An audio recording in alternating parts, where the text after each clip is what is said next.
What's up, world? My name is Kevin Siskar, and this is Ambition Today, where we discuss with ambitious and entrepreneurial people what it means to achieve success, grow your startup, accomplish your goals, and try to change the world today. On this episode, we are joined by Alex Konrad, Forbes staff writer in New York City. Subscribe to Ambition Today in the iTunes store to never miss another episode. And today's episode of Ambition Today is brought to you by Audible.com. Visit audibletrial.com/ambition today to download and keep any audiobook for free. And what's better than a free audiobook? Free Ambition Today stickers. Just in, listen during the commercial break for your promo code and figure out how to get your stickers for free today. This is Ambition Today. Looking to make your dreams come true? Needing that extra push to become more successful? Then you've come to the right place. Welcome to Ambition Today with your host, Kevin Siskar.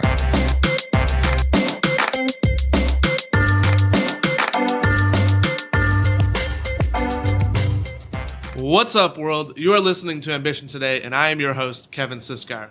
As always, you can find me on Twitter at @thesiskar and online at www.siskar.co, the home of Ambition Today, a daily new blog post about startups and technology.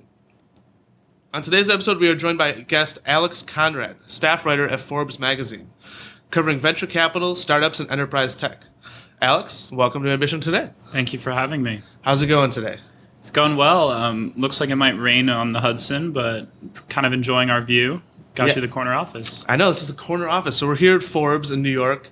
At technically New Jersey now, right? Yeah, unfortunately, we are in Newport, Jersey City, looking over down at Tribeca right now. I know, but you can't beat the view from Jersey. That's like the best part. So we're looking at Manhattan across the Hudson, and it's quite spectacular. All right, great. So I want to get started here with what's been happening the past week in tech. What's going on with Kanye West? Kanye rediscovered Twitter, and I think it had a profound psychological impact on him. Yeah, he's asking for Zuckerberg for $1 billion and Larry Page, and it's definitely interesting. It's also fascinating because for all the tweets he's sending, one or two of them are actually great business advice. He said anybody with money knows to spend other people's money. And I think that couldn't be more true in the tech world or the financial markets. So Kanye was right on that one. I agree with that. Do you think, so he's $53 million in debt supposedly from another tweet.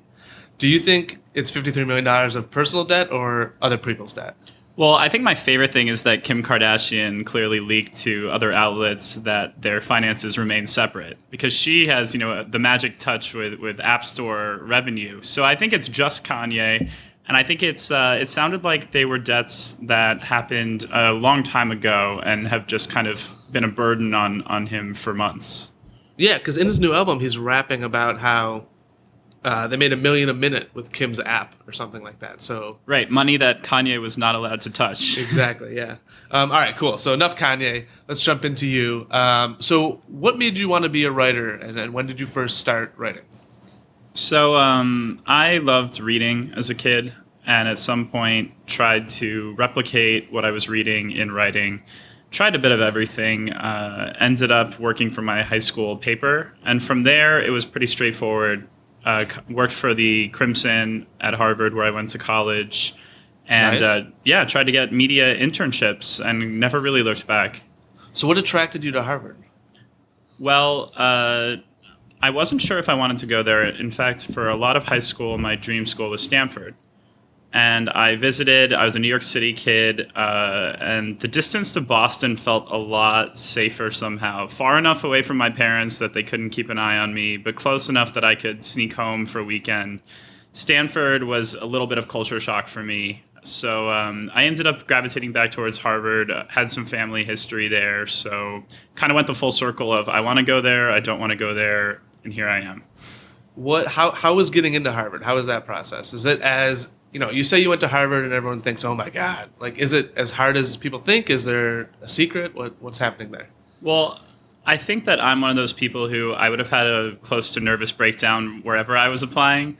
So in the moment, I was petrified, and I distinctly remember not doing well on a calculus test in high school and basically running out of the room and bursting into tears in the hallway where no one could see me, thinking I just completely screwed up my college chances. And a college counselor basically pulled me aside and told me to get a grip, that no one thing would be the difference like that. And that's, I think, how you have to apply I tell this to younger people, it's a real portfolio today, a mix of personal interests, good grades, all sorts of things. So I think for me, I didn't think I was going to get in until I got in. And now I can only give some advice. I think it gets harder every year too. Interesting perspective on that. So then while you were there, you were writing for the Crimson. How'd you get involved with that? So the first thing I joined in college was I walked onto the rugby team. And that became my focus for a while. But by the second semester of college, I was thinking I need to focus on my career a bit. And joining the Crimson is sort of a rite of passage there. It's one of the oldest newspapers. I think it claims to be the oldest continuous daily paper. I looked it up. It was founded in 1873, and it's the nation's oldest continually published daily college newspaper. There you go. Others will claim they're the oldest paper, but they didn't run during the Civil War or something. So it's all bragging rights. But the Crimson is a huge institution. It's got hundreds of people involved. Big building, real serious paper. And so joining it is not a small feat. And I stubbornly decided I was going to do something that nobody had ever done before and join the editorial and news boards at the same time, which means I actually went through the process twice concurrently and would not recommend doing that again. Did you get on both? I did. So to join the news board, you had to write 10 articles, including a feature story, that were published in the paper as sort of a rookie reporter. And then you had to pass interviews about Crimson trivia, Harvard trivia, local government, etc. For the editorial board, you had to go attend a certain number of meetings and write unsigned sort of positions representing the editorial boards, because whenever they would make a position, one person would have to bite the bullet and sort of write out what people had agreed upon and voted upon. So you had to do that a lot, and you had to write a couple op-eds. So basically, it was just a ton of writing, spending a ton of time in the building. I was still playing rugby, and it was really not good for my GPA. So you had rugby going on, you had the Crimson, you were working on 2 positions there, and then you were also majored in history and archaeology? Is that, I think of Jurassic Park when I hear archaeology.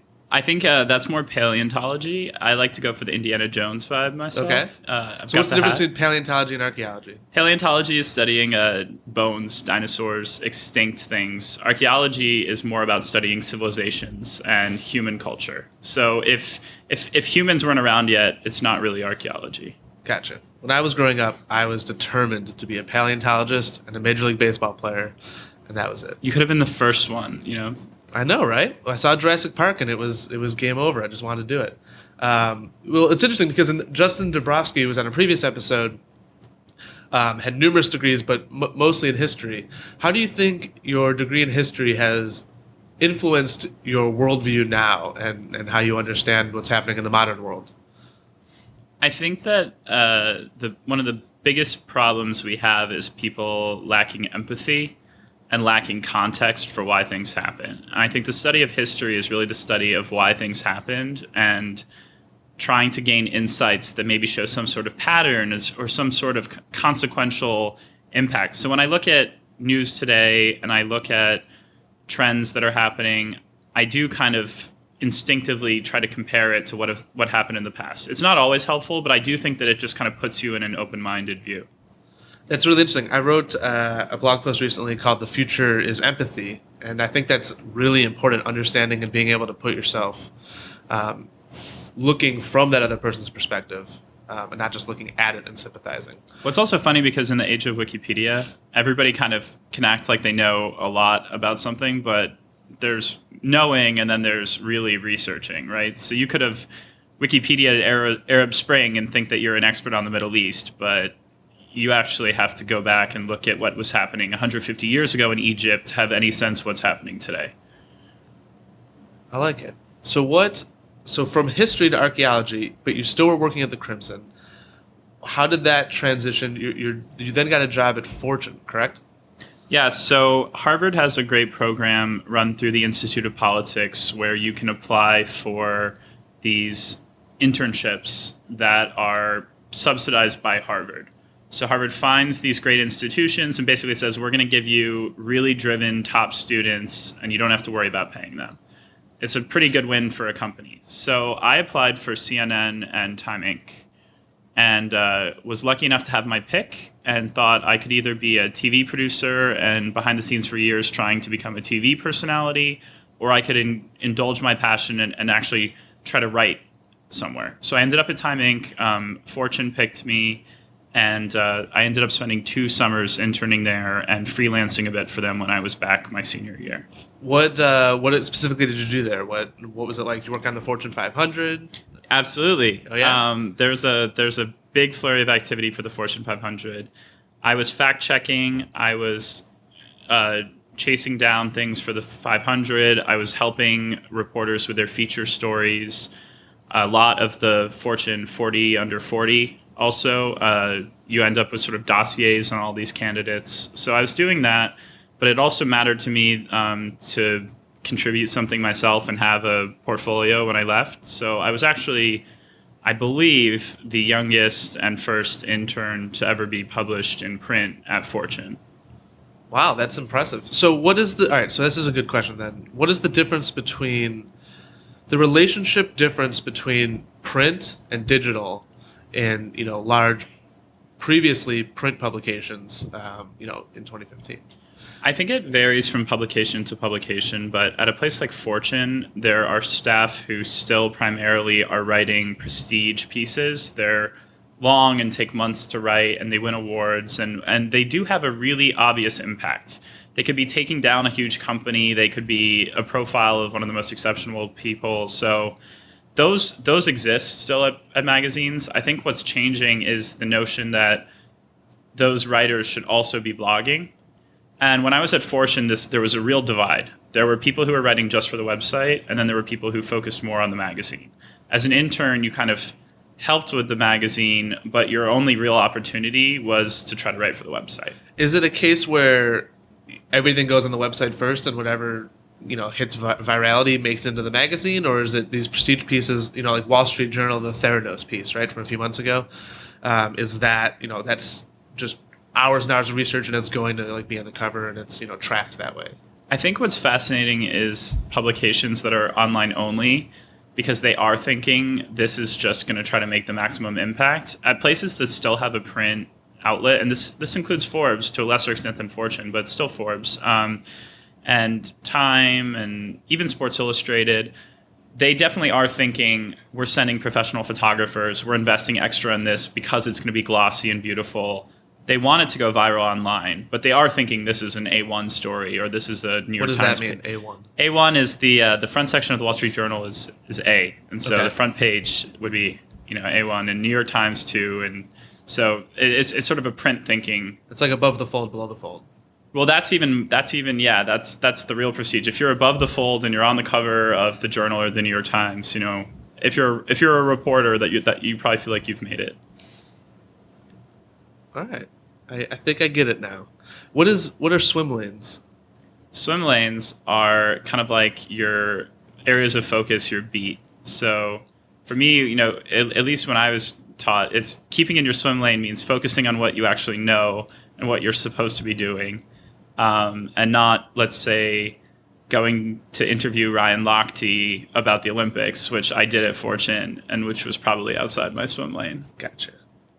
But I like that you made the swim lane metaphor to the swimmer. Yeah, you see what I did there? I see what you did there. All right, so then you left Fortune. Why did you leave Fortune, and why did you find yourself at Forbes? I left Fortune because of the economics of media today. I had been there 18 months after graduating from college, and so I'd worked there for, I guess, more than 2 years by calendar, but off and on, and then 18 months nonstop. But I was actually a temp, technically. I didn't have health care. I was clocking a lot of overtime, and there was a rule at Time Inc. There was a hiring freeze. This was 2012. No one could get health care, and you could only have temps for a certain number of hours, 100 of hours, before you had to send them away for a while to reset the clock.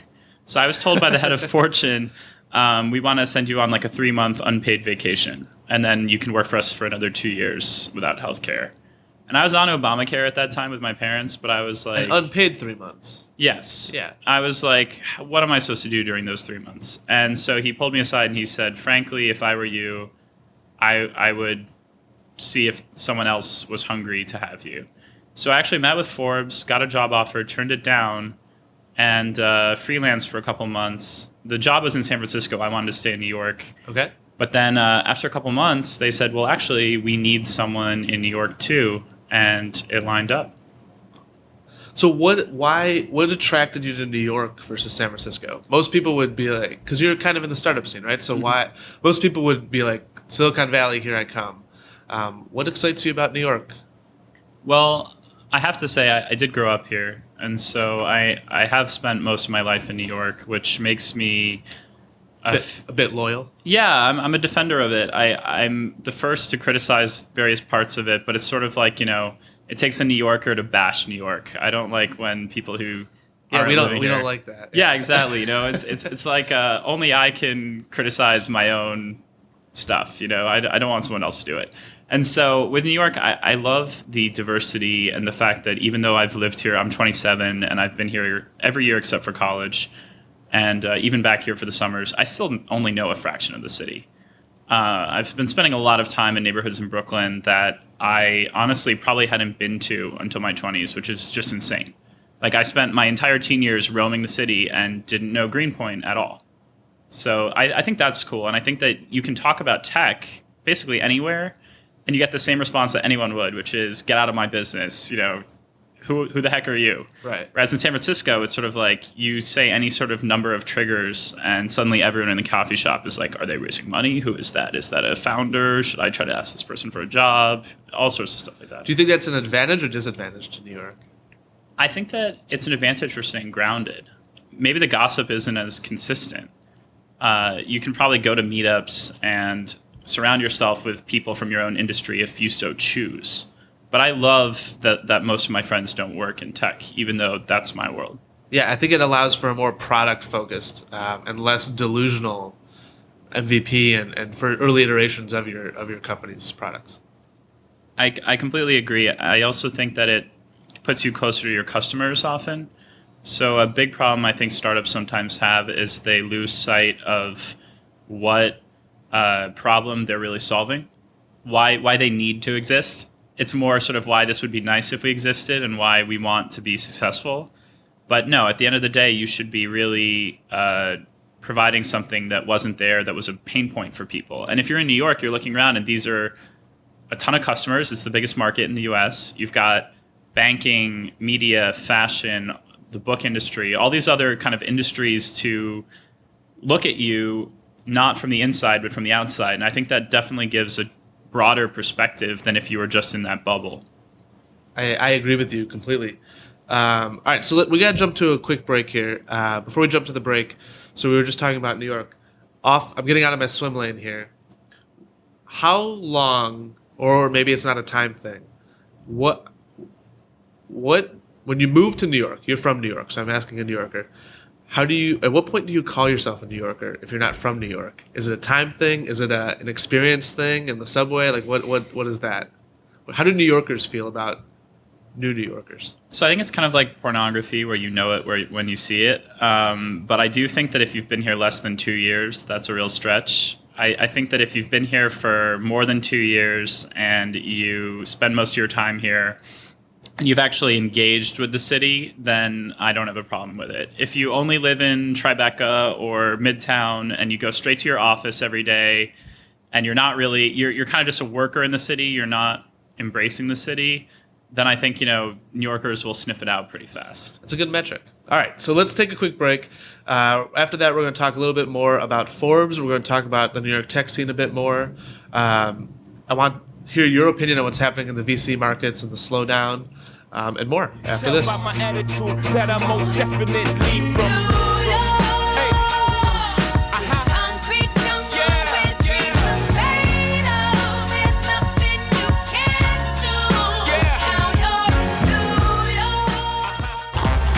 This is Ambition Today with Kevin Siskar. We'll be right back. Today's partner of Ambition Today is, wait for it, audible.com. Visit audibletrial.com/ambition today to download and keep any audiobook for free. Alex, do you use Audible? Not enough, but I've dabbled with Audible, yes. So what's the last book you read? The last book I read was War of Two. It's about the duel between Alexander Hamilton and Aaron Burr. I think the subtitle is, their names and the duel that shaped the nation, or stunned the nation, rather. And you read this with your eyes like a simpleton, or you listened to it like an awesome person using Audible? I actually did a mix of both, and I found that really works with my commute. Nice. What that is, working with your commute is the best. Are you going to see the play Hamilton? Is that? I'm actually going to see Hamilton tomorrow night. Wow. And really? I've been avoiding the music like it was full of spoilers because how'd you get tickets?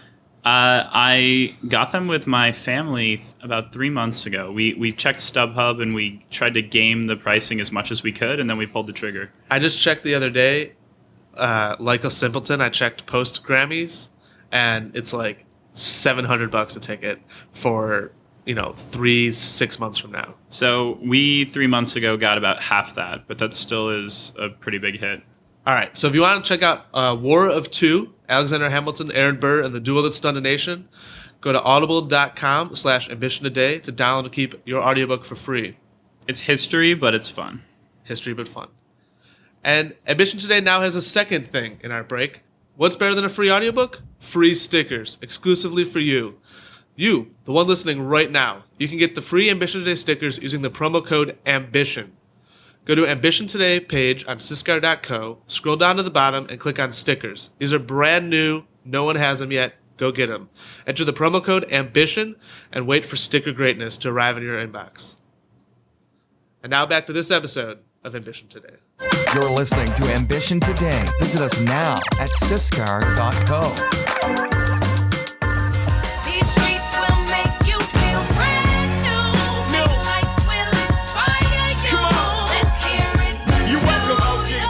Welcome back to this episode of Ambition Today. We're here with Alex Konrad of Forbes. So, Alex, now that you're working at Forbes, what are you focusing on? So I read mainly about startups, venture capital, and enterprise technology. And I heard you're working on the Midas list and the 30 under 30? Right, so I'm the editor of our 30 under 30 list for venture capital. Congrats. Thank you. And I'm the lead reporter for the Midas list, which comes out this year on March 23rd. Any hints about who's making the list this year? There are always usual suspects and then some surprises I can't mention. What was last year's Midas list like? What was that experience? I saw you had some videos, right, with the cover story? Yeah, so that was great. The cover story was on Chris Sacca, the billionaire investor behind Twitter and Uber. And went out to see him in the Los Angeles area, and then we also hung out in the San Francisco area. And yeah, we played shuffleboard, and he beat me on camera, so that was humbling. And then what's the 30 under 30 experience like? We actually have in Founder Institute one of our grads, Eric Duffy, and one of our who was on a previous episode 6 actually, and Anna Bezvinich, who's also a mentor in FI New York. They were both 30 under 30. What's that experience been like? It's a great experience to meet people who are hungry and up-and-comers. We take nominations, we take submissions, and then we talk to a ton of people in the community to try to come up with our list. And we have celebrity judges who also are very helpful. It's great networking. It's a lot of fun. I stay in touch with the people, and I see them whenever I can. What percentage of 30 under 30 go on to greatness? I don't know if we've been doing it long enough to really have a fair answer for that, but I think that a lot of these people are directionally on their way to greatness, and I think that we take a lot of stock in betting on people who at least want to achieve that. I like that. All right. Well, anything else from your current Forbes experience I may have missed? Well, I think I focus a lot on startups that are outside of Silicon Valley as well. So I try to stay up on New York and Boston and what's happening elsewhere in the country. And I think that sometimes we focus a little too much on the Bay Area. How would you, I know we talked about it a little bit already, but how would you explain what's happening with the globalization of Silicon Valley and how that's impacting the startup scene?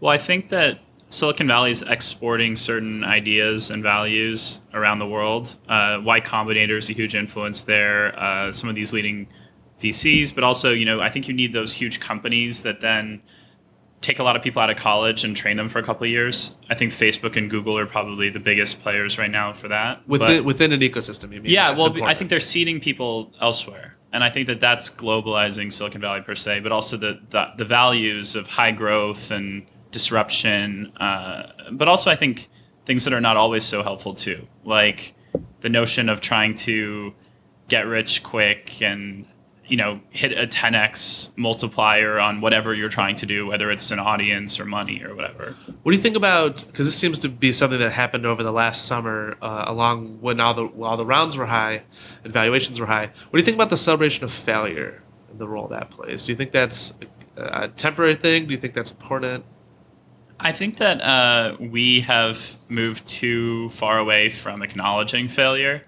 I think that the reality is most startups fail, and I don't think that's a bad thing. Great restaurants fail all the time. Shows aren't successful. I mean, this is just a reality. And a startup is basically a small business at some point, right? So it's hard. And I think that with our culture, we are embarrassed to acknowledge that too much. I think it should be okay to say we gave it our best shot and it didn't work, and whatever we do next is going to be great. Yeah, I think with the lean startup coming along, we've spent too much time glorifying failure, and it needs to be more about, it's supposed to be more about iterating and recognizing when there's a failure and pivoting on that to adjust course based on the data you've received. And I think just rawly embracing failure probably isn't the best way for the industry. Well, I think what you're talking about is also the idea of sort of the glorious flame out. Right. And I think that's part of this Hollywoodization of what's happening. I think that a lot, startups are struggling and they need to fit one of those narratives. And if it's not, they just kind of don't say anything. So what other cities do you think are major players right now in the startup world? Obviously, Silicon Valley, from the venture capital report last year, Silicon Valley was number 1, New York was number 2, but the fastest growing. Anywhere else that people should be looking at? Well, people always pronounce Boston dead, and then studies come out saying that it had almost as much VC activity. I think you can't count out Boston because you've got MIT, you've got Harvard, you've got a bunch of other colleges, and there's just a lot of people. And that can help replicate the Bay Area's feedback loop of lots of people leaving successful tech companies to start new ones. I think that Austin always has promise. I've been a little disappointed. Just because of South by Southwest? Or? I think South by Southwest is there in part because of the potential of Austin. I think it's a quirky, fun place. It's a little more open-minded than maybe some of the surrounding cities. And it has a massive talent opportunity coming out of UT. So I think that there are a lot of really smart people in Austin. I don't think that it's had quite the number of breakout successes that people might have hoped 5 years ago.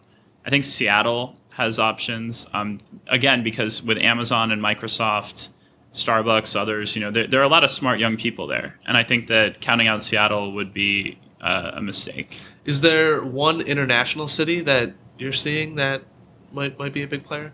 Well, can I cheat and say Ottawa as a region? Because, there's a lot of great startups actually coming out of Canada right now. And there's the Waterloo education system produces really great engineers.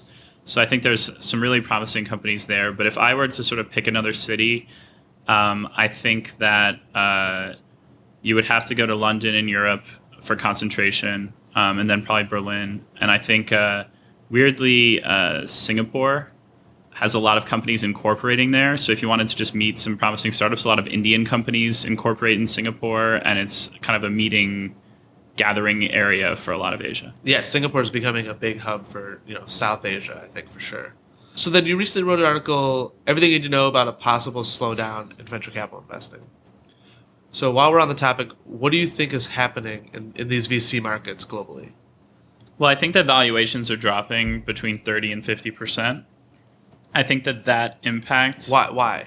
The reason they're dropping is because the public comps are also dropping.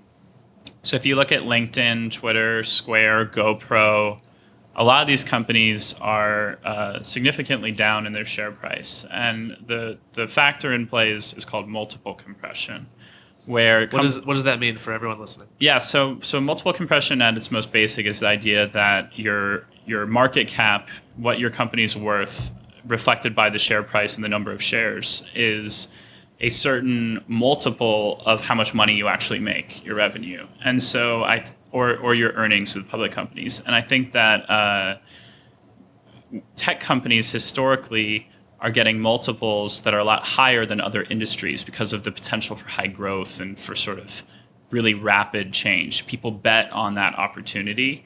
But if you look at companies like LinkedIn, I think now a lot of investors are thinking, well, we can't kind of give that X factor extra boost anymore. And these companies are coming closer to other industries with that multiple. That then affects private startups more than people realize. In fact, a lot of investors would say if public stocks are down 30%, then their private equivalents should be down 50%. Wow. So what else is happening with this trend then? So that has an impact on the valuations. Right. So that does a couple things. It means that if I'm a company with a high valuation that I had to grow into and I haven't grown into yet, I could be freaking out a little bit. I need to spend less money. I need to make sure that I have a sales path to get to the numbers that valuation was kind of predicting I would get to without running out of cash. Because raising more money in that situation is really hard. Yeah, I was going to say, what advice do you have for people looking to fundraise in 2016? I think that, the rule book for investors is much more focused on sustainability right now. So I think if you have a high burn rate where you need to raise this money or you're going to run out of cash in 6 months or less, that's a tough place to be. I would advise startup founders to be really cautious about hiring because people are expensive. And, even keeping your burn rate low. Yeah, well, yeah, and the burn rate, the whole notion of a burn rate is basically what you're spending more than what you're making, right? And I think it's hard if you're an early stage startup where you see the option for a ton of money down the road, but you haven't wanted to focus on it. So I think you have a choice. Either you slow down your growth to sort of make things last longer, or you say, we've done all the math and we really are going to hit these predictions, and so we're just not going to let it get to our heads. But that's a bold move. Yeah. Is there anything else you're seeing in the venture capital markets that people should be aware of? Well, I think that VCs they don't necessarily collude, but they are pack animals. And so, as you probably know full well, there's a cliche with investing that if you're a startup founder, either nobody wants to invest in you or everybody does. And it's seldom in between. So I think that, if I'm thinking about how these investors think right now, they're all freaking each other out. They're all pulling back. They're all looking for discounts. And so I think if you're a founder, you have to both be realistic that maybe that discount is the best you're going to get, but also kind of not let these guys overdo it to then strike a better deal with you. Yeah, I mean, it seems like there's always this balance between reality and what people perceive reality to be when looking at the markets. How do you, as a founder, reconcile that and know what your company is worth, know all these numbers, right? And then at the same time, everyone's freaking out over here, right? Or everyone's going crazy with super high valuations like last year. How do you play those two together in your favor? I think the first thing to keep in mind really is that people always overcorrect one way or the other. So either everybody loves you and they're probably exaggerating your success, or they're freaking out too much. And I think you should just know, are you on the upswing or the downswing, and not take it too much into consideration either way. I think the other thing is it's never been more important to know your product market fit. And there's a whole bunch of ways to measure that. There are obviously great books to read, like Lean Startup, which you mentioned earlier. But I think they're going to be more commoditized and free tools for startups to use. And I would really embrace data if I could. So, for example, I wrote a story a few days ago about a venture firm called Social Capital. They have a growth team of ex-Facebookers who basically go in and look at millions of rows of data and tell startups, you are taking 8 days to get a loyal customer. or it's costing you this amount of money to get a loyal customer. Because really what every startup or every company needs is to know how much it costs to get a customer and how much that customer sticks around, right? And the best way to get them. So if you're a startup and you don't know all those three things, why are people coming? How much are they costing me? And what makes them stick around? That's not good.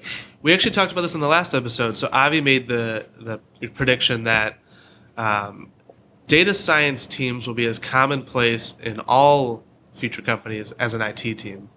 I think that's important, right? Like knowing that data, we're getting to the point where you just have to know it. There's no excuse not to, right?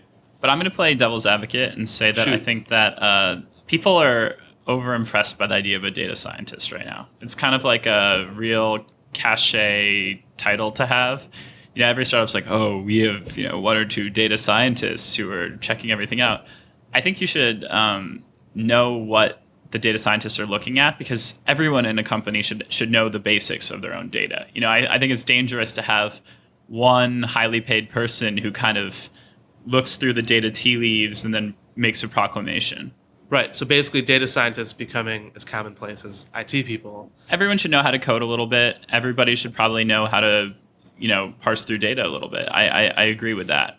All right. So now that we've talked about VC in 2016 and where we kind of stand at this point in the year, what do you think about media in 2016? Is there any trends you're seeing in that?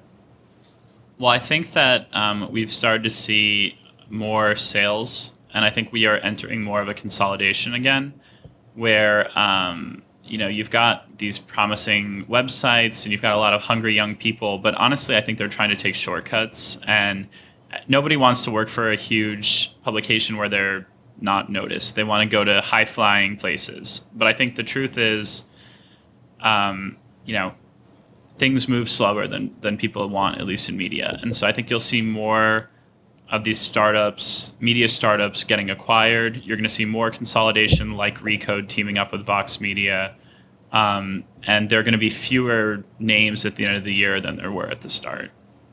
Interesting prediction. So what do you think? So what's the best way then to get media for your startup or your brand?